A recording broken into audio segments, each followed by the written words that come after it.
Welcome प्यारे बच्चों, स्वागत है आप सभी लोगों का हमारे YouTube channel study with N V sir में। तो हम लोगों ने पिछले क्लास में क्या देखा था?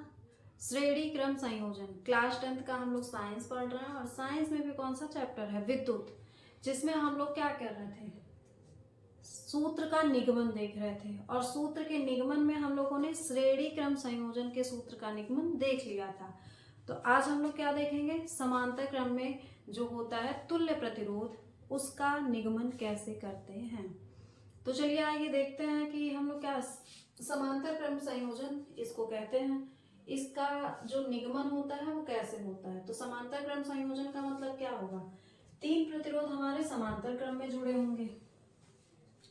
प्रतिरोध मतलब आप लोगों को प्रतिरोध का चिन्ह तो पता ही होगा।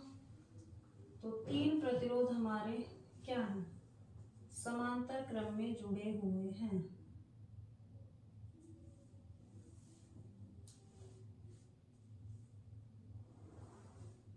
R1, R2 और R3। ठीक है, ये बिंदु A हो गया और ये बिंदु B हो गया, यानी कि दो बिंदुओं के बीच तीन प्रतिरोध हमारे समांतर क्रम में जुड़े हुए। फिर इनको ले जाके A तथा B के बीच में हम लोग क्या करेंगे? एक सेल से जोड़ देंगे।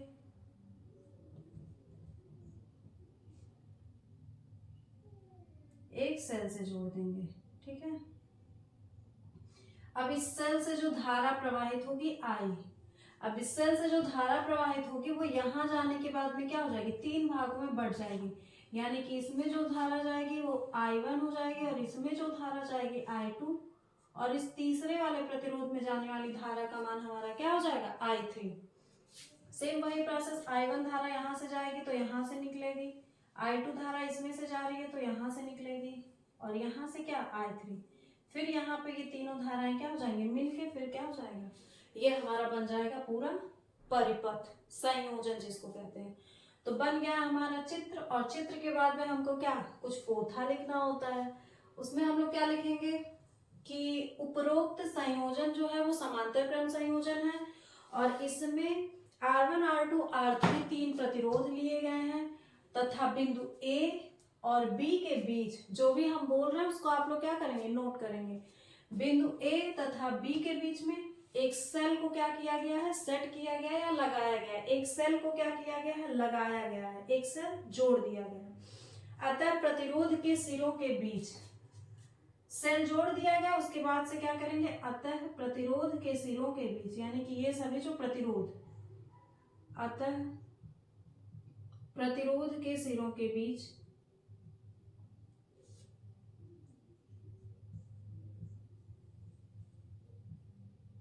प्रतिरोध के सिरों के बीच विभवांतर V होगा। विभवांतर क्या हो जाएगा? V हो जाएगा, क्योंकि समांतर क्रम संयोजन में विभवांतर का मान क्या होता है? समान होता है, जबकि जो क्या होते हैं हमारे जो R1, R2, R3 यानी कि जो प्रतिरोध होते हैं उनके मान भिन्न होते हैं तथा जो धारा होती है वो I1, I2, I3 धारा का मान भिन्न होता है, यानी कि समांतर क्रम में धारा भी भिन्न होती है तथा प्रतिरोध समान होता है, जबकि श्रेणी क्रम में क्या होता है? धारा समान होती है और वहां पे विभवांतर भिन्न होता है। ठीक है, तो अतः प्रतिरोध के सिरों के बीच जो विभवांतर होगा वो क्या हो जाएगा? V हो जाएगा। तो माना प्रतिरोधों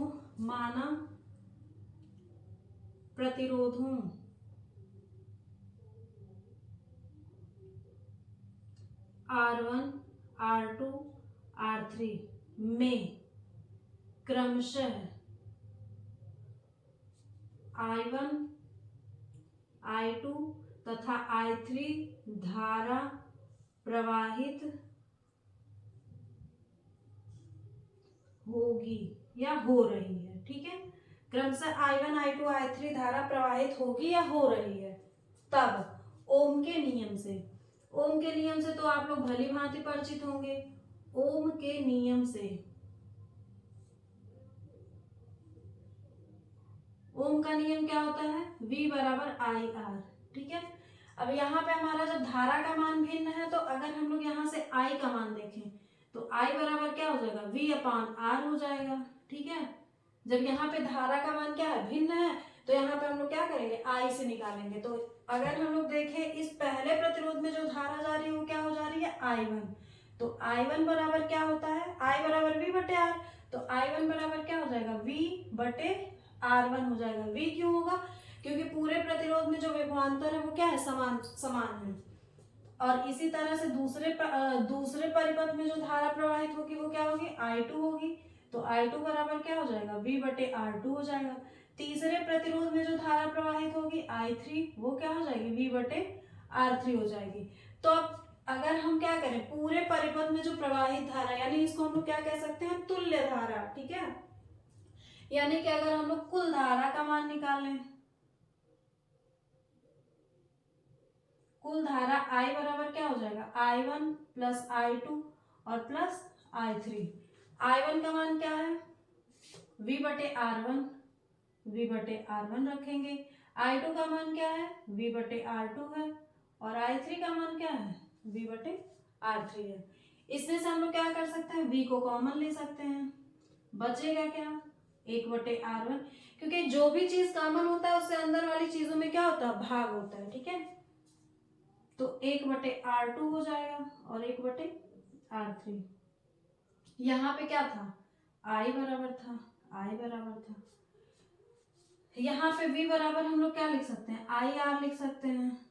और 1 अपॉन क्या हो जाएगा, R1 प्लस 1 अपॉन R2 और प्लस 1 अपॉन R3। I बराबर के दोनों तरफ I कट गया, यहाँ पे अब क्या बचेगा, 1। तो ये R गुणा में बराबर के इधर आएगा तो क्या हो जाएगा, भाग में, यानी कि 1 बटे R बराबर क्या हो जाएगा, R तो यहाँ से चला गया है, 1 बटे R1 प्लस 1 बटा R2 और प्लस 1 बटा R3। ये हमारा क्या हो गया, समांतर क्रम संयोजन में तुल्य प्रतिरोध, ठीक है। इसको हम लोग क्या कर सकते थे, ऐसे भी कर सकते थे कि यहाँ से अगर V को इधर भेजे तो I बटे क्या हो जाएगा, V हो जाएगा, बराबर 1 बटे R1 प्लस 1 बटे R2 और प्लस 1 बटे R3। यहाँ से I बटे V की जगह पे हम लोग क्या लिख सकते हैं, I बटा V की जगह पे, यहाँ पे I बटा V की जगह पे अगर V को यहाँ पे भेजेंगे तो क्या हो जाएगा, 1 बटे R। तो इसकी जगह पे 1 बटे R लिख देंगे। तो बात वही है हमारी, 1 बटे R1 प्लस 1 बटे R2 प्लस 1 बटे R3, ठीक है। आना तो वही है, चाहे ऐसे और चाहे ऐसे, ठीक है। तो ये क्या था हमारा समांतर क्रम संयोजन, यानी कि प्रतिरोधों का क्या कहते हैं हम, समांतर क्रम संयोजन। समांतर क्रम में अगर प्रतिरोधों को जोड़ा जाता है तो जो तुल्य प्रतिरोध होता है उनका मान कम हो जाता है, ठीक है। अगर प्रतिरोधों का समांतर क्रम संयोजन है तो तुल्य प्रतिरोध का मान जो होता है वो कम हो जाता है, और श्रेणी क्रम संयोजन में तुल्य प्रतिरोध का मान क्या हो जाता है, बढ़ जाता है, ठीक है। तो आज की क्लास में हम लोगों ने क्या देखा, समांतर क्रम संयोजन।